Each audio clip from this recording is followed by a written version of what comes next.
Hello mga friend, welcome back sa aking YouTube channel. Kung bago lang kayo sa aking YouTube channel, please subscribe and click the notification bell para lagi kayo updated sa aking mga video. For today's video, mag-unboxing tayo ng mga parcel na binili ko sa Shopee.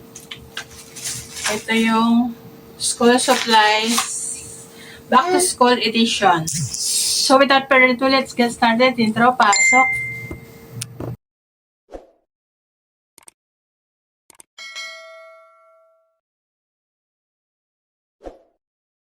So, ayan, bumili ako ng gamit ng anak ko na papasok siya bilang pre-kindergarten. So, ayan, binili ko siya ng rubber shoes.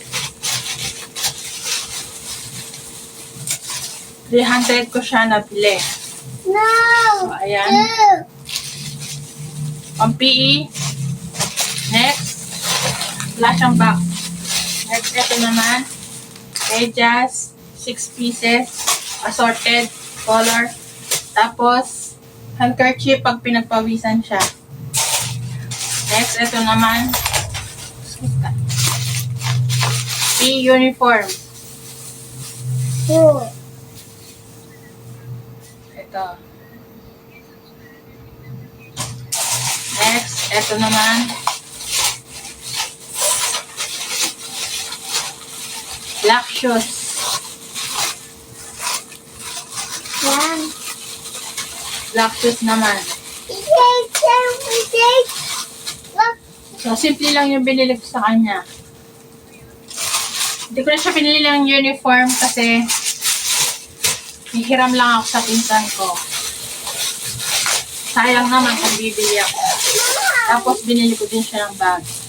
Daddy, it's a bag. Ito siya. Kurami. Tapos, ito naman yung kanyang hindi to requirements sa school pero binili ko na din. Ito lang yung requirements. Yung crayons. Tapos, pencil. Bali dito siya sa bahay. Tuturuan mag-trace ng numbers at letters. No. Tapos ito pa sa kanilang dalawang magkapatid. Kasi nasira yung plancha namin. Bumili ako ng plancha. Nasira na yung plancha namin, umaangat. Hindi ko na nakita.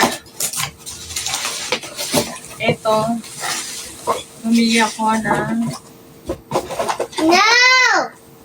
ano siya.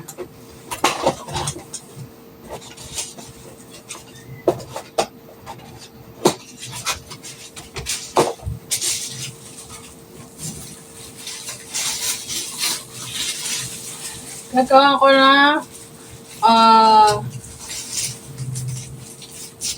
separate video para sa review. So, ayun yung mga pinamili ko. Worth 2,000. So, ayun. Thank you for watching. See you on my next vlog. Bye! Bye!